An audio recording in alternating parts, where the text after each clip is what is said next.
बिस्मिल्लाहिर्रहमानिर्रहीम, अस्सलाम वालेकुम नाज़रीन, मैं हूँ एमएसजे और मेरे साथ मौजूद है मोहम्मद उसामा अली सामा साहब। बिज़नेस कंसल्टेंट हैं, मज़हबी स्कॉलर हैं, उसके अलावा एस्ट्रोलॉजर भी हैं। सामा साहब कैसे हैं आप, ठीक हैं? जी, मैं खैरियत से हूँ, आप सुनाएँ क्या हाल है आपके?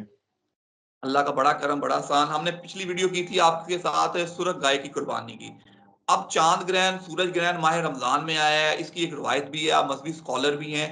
क्या कहते हैं इस बारे में? कोई क्या दलील है ये चाँद ग्रहण और सूरज ग्रहण की रमज़ान में आने की?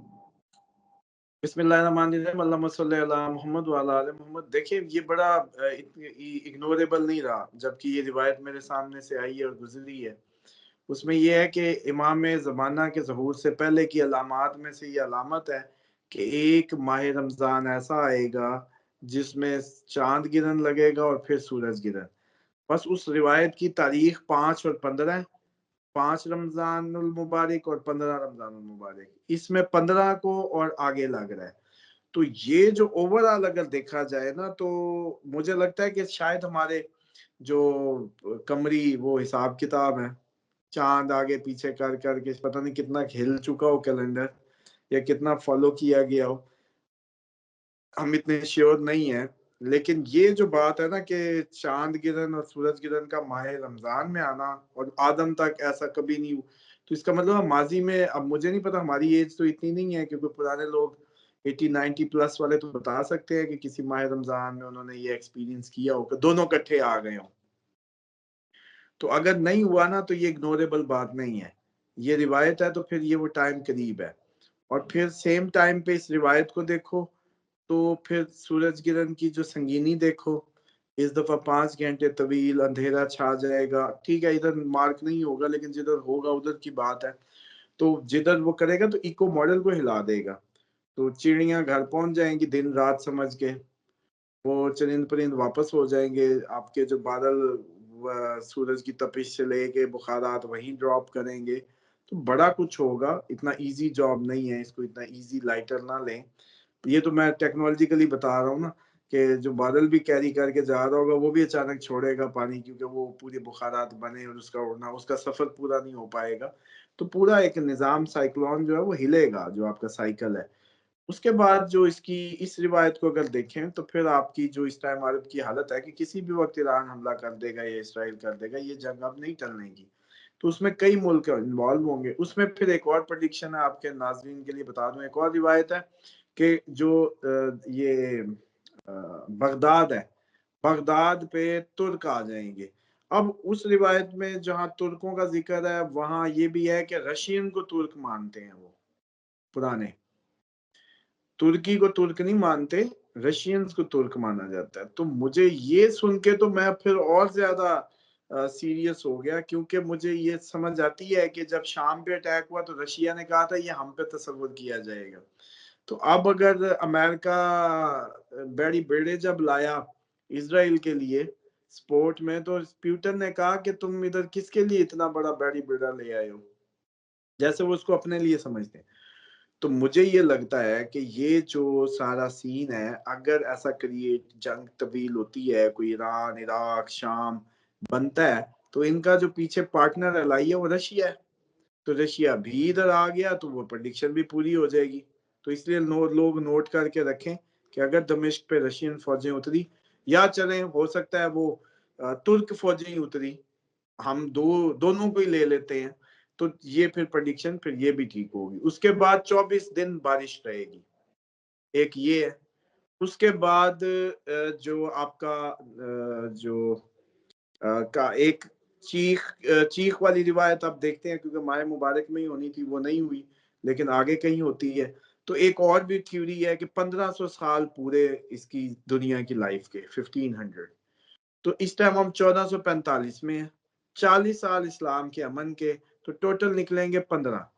15 के अंदर से आप अब ये निकाल लें कि इसी में ज़हूर है, इसी में जंगें हैं, इसी में हज़रत ईसा है, इसी में सुफियानी है, इसी में यमानी है, इसी में खरासानी है। ये सारे खरूज जो हैं इसी में है। तो अब इनको अगर अलाइन करके देखें, तो उधर यूक्रेन, रशिया, यूरोप, इधर इंडिया, पाकिस्तान अब चूंचे लड़ने लग गई है ना, जो मैं कह रहा था कि जंगे हैं, जंग मान नहीं रहे थे। आप बताएं, चूंच लड़नी नजर आ रही है ना? तो अब आप देखें कि इधर से जब मैंने कहा था ये जंग नहीं टलेगी, याद है वो दिन भी आप जब पूछ रहे थे कि ये हमास वाला मामला, मैंने कहा ये कई मुल्कों को ले जाएगा, अब टलेगा नहीं। अगर इसको भी मान जाए तो अरब पूरा खतरे में है। अब अगर अरब जाता है तो डेफिनेटली, अच्छा उधर से बादशाह भी सऊदीया का मरियल सा वो जो है बाबा नजर नहीं आता, वो कहीं बनने लगा देना। तो शहजादों की लड़ाई का भी आपने पिछले दिनों सुना था, बिन सलमान ने कैद किए हुए हैं बाकी शहजादे और ये वो, और फिर तो वो शहजादों की लड़ाई वाली भी पूरी होती है। उसके बाद आप ये सिर्फ घूमते चले जाए ना, ये सारी जैसे जैसे दिखाता जा रहा हूँ। अच्छा उसके बाद आपकी जो एक और थी कि लड़की लड़की लड़का लड़का शादी, वो भी। अच्छा उसके बाद बेइंसाफी दुनिया में तो देख लें आज कहाँ दौलत की मुनसिफाना तकसीम है। कोई शख्स है तो लाखों करोड़ों लेके बैठा है, कोई है तो उसको रोटी मुयसर नहीं है। ये कहाँ खुदा का निजाम है, ये कहाँ का दीन है। अल्लाह का बंदा है, अल्लाह ने पैदा किया है, जमीन सारी अल्लाह की, ये सारा वो रिसोर्सेज उसके दिए। तो ये कैसे हो सकता है कि कोई शख्स इतना काबू करके बैठ जाए और किसी के लिए कुछ भी ना हो। तो ये कैसा इंसाफ। तो ये नहीं चलना था, तो ये भी देख लें।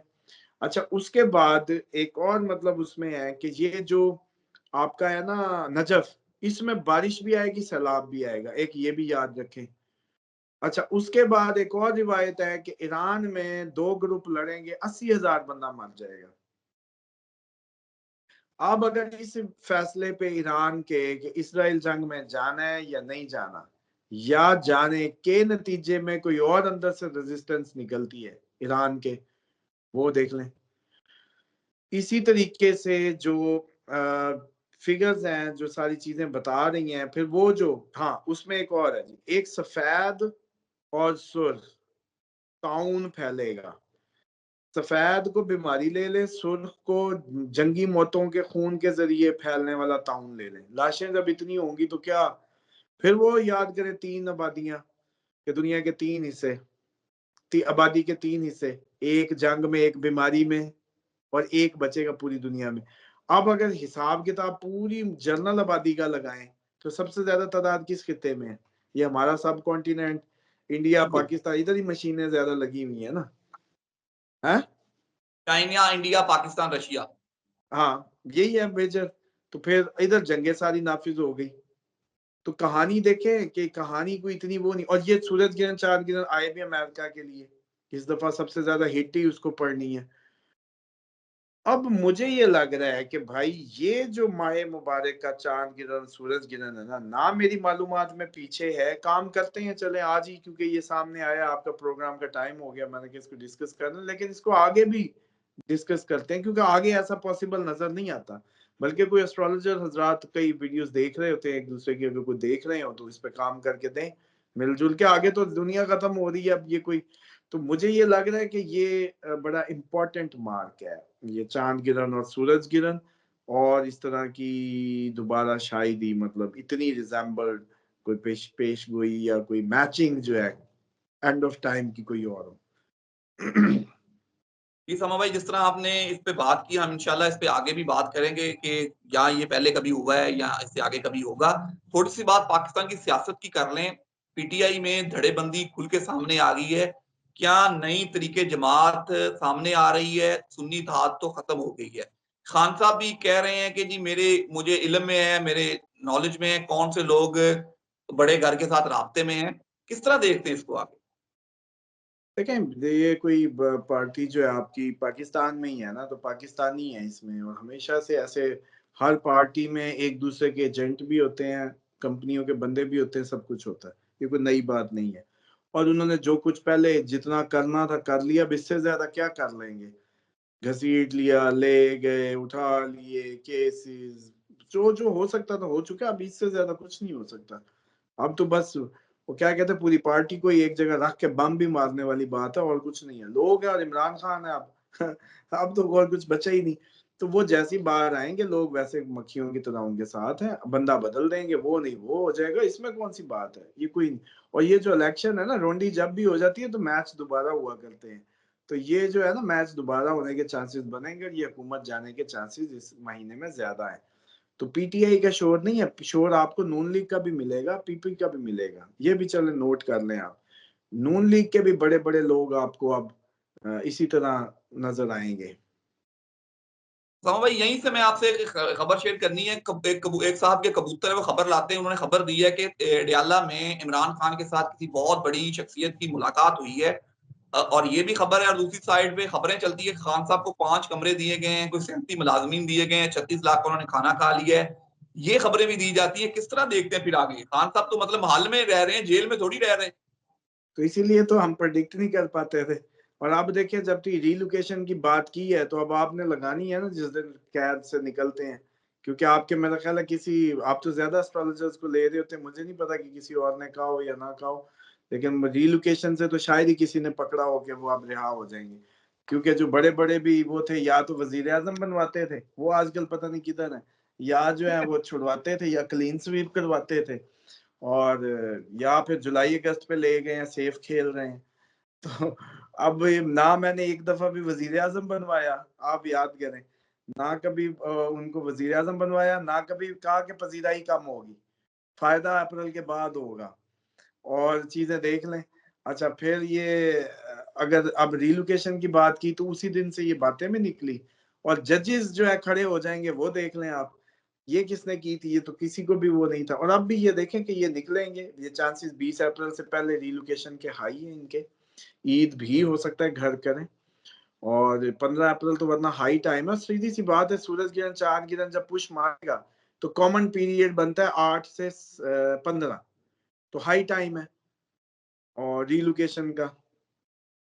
तो उसके बाद मुझे लगता है कि चीज़ें जैसी वो बाहर आएँगे, वही दुनिया, वही लोग, वो दुनिया उमड़ आएगी, उनको कोई फ़र्क नहीं पड़ेगा। अम्मा भाई, आप बड़ी देर से बात कर रहे हैं ये उनकी जगह चेंज होने की, लेकिन मैं आपसे पूछना चाहूँगा, क्या उनकी सेहत की खराबी की वजह से भी जगह चेंज हो सकती है कि अचानक उन्हें हॉस्पिटलाइज़ करवाना पड़े और जगह की तब्दीली हो जाए और फिर बनी-गाला शिफ्ट कर दिया जाए, खानपुरा शिफ्ट कर दिया जाए? हाँ, देखिए ये चांसेस भी होंगे। ये चांसेस बिल्कुल होंगे और क्योंकि अभी तक सैटर्न मार्स भी इकट्ठा पड़ा है, उसने जब दुनिया में तबाहियाँ लानी है, तो ज़िंदगियों में भी कोई उन्हें भी करना है। नहीं समझ रहे? तो सैटर्न मार्स का भी एक कॉम्बिनेशन 23 अप्रैल को ही जान छोड़ेगा, ये जो कंजंक्ट है और ये बड़ा तबाहियाँ यही ला रहा है पूरी जो ज़लज़ले अमेरिका में और सारी चीज़ें जो मौजूद बन रहा है और ये जो क्या कहते हैं कि चीज़ें जो भी हैपन हो रही हैं, तो ये आपकी बात ठीक है, पॉसिबिलिटी है। इसकी भी पॉसिबिलिटी है। तमा भाई, सिर्फ एंड पे वो लाडला जो था बिल्कुल ही चुप हो गया है, कहीं नज़र भी नहीं आ रहा, उम्रे पे भी लाडले साहब नहीं गए। तो कैसे देखते हैं आगे? शहबाज शरीफ साहब और मरियम नवाज़ साहब उम्रा करने गई हैं। देखें, वो आप याद करें, पूरा जुमला याद कराया करें कि लाडला हमेशा रोता रहेगा, ये साथ कहा करें और पहली दफ़ा ये जो आपके बैठ जाते हैं ना सीनियर एंकर पर्सन और कहते हैं सियासतदान की कोई मौत नहीं होती ये वो, मैंने कहा था इस दफ़ा मौत भी होगी, देखेंगे कि सियासत दफन कैसे होती है। और ये बिन बिन बैग इन्होंने बन गए हैं ये सारे अपने उसके लिए ना सियासत के लिए। उसकी मजबूरी है, ये कोई इमरान खान का कमाल नहीं है, असल में ये लोग ना जेलस हो जाते हैं, सोचते हैं कि यार वो इतना तो वो हमसे क्या ऊपर की तोप चीज़ निकल आया कि इतना कुछ कर गया। वो नहीं करता, खुदा का निज़ाम है इस टाइम, निज़ाम घूम रहा है, आप निज़ाम की उस साइड पे हो जाए। आपको किसने कहा कि अवाम का हक मारें? आपको किसने कहा अवाम की इज़्ज़त करो ना, राय उन्होंने दी थी, आप सियासी वर्कर थे, आपका काम था इज़्ज़त करते। इसी धंधे की इज़्ज़त करते। ये रोज़ी का अड्डा था, इसकी इज़्ज़त करते। ये तो सारे आम जट-जटाक को भी पता है कि अड्डे की इज़्ज़त करनी है, रोज़ी के अड्डे की इज़्ज़त करनी है। इनकी तो वो क्या रोज़ी का अड्डा था ना, तो इज़्ज़त करते वोटिंग की। वोट को इज़्ज़त दो की कहानियाँ करते रहे हैं। देखें, इज़्ज़त देते, इज़्ज़त मिलती। उस काम से अब इनको इज़्ज़त नहीं मिल सकती जिसमें इन्होंने अपनी जो उसको डुबो दिया है। मैं समझता हूँ कि ज़िल्लत गले ले ली है लोगों के हक पे। ये अब जमहूरी तो नहीं रहे और ये क्या मुँह निकालेंगे अब दोबारा अवाम में। तो इसलिए बस अब गेम ओवर होने को है। सर बहुत शुक्रिया आपका। आपको एडवांस में ईद मुबारक। पाकिस्तानियों के लिए, जितने भी लोग आपको सुनते हैं, उनके लिए कोई ईद का पैगाम हो तो ज़रूर शेयर कीजिएगा। देखिए, बस इसमें कोशिश करें लिक्विड इंटेक ज़्यादा रखें और अपनी जो भी नमाज़ खुसूफ़ अदा करें, नमाज़ आयात भी कहते हैं 5-5 रुकुओं के साथ जब ये गिरन लगे। ठीक है, आप लोगों के विज़िबल उस तरीके से नहीं होगा लेकिन असरात ज़रूर हैं दुनिया में, अपने बहन-भाइयों के लिए, पूरी दुनिया के लिए, इंसानियत के लिए पढ़ें, ख़ुसूसी एहतमाम करें।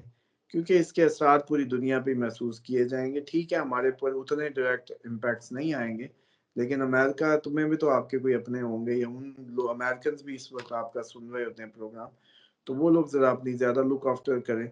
लिक्विड का सिप-सिप लेते रहें चिड़ियों की तरह और अच्छे जैसे कहते हैं कल अपना दिन जो है कोई तस्बीह में गुज़ारें ज़्यादा से ज़्यादा और सुबहान अल्लाहिल मालिकुल कुद्दूस, सुबहान अल्लाहिल मालिकुल कुद्दूस इसकी तस्बीह जो है वो कसरत से करें, 5 घंटे होगा अमेरिकन, कैनेडियन और ये सारा जो एरिया है, वो तो ख़ुसूसन।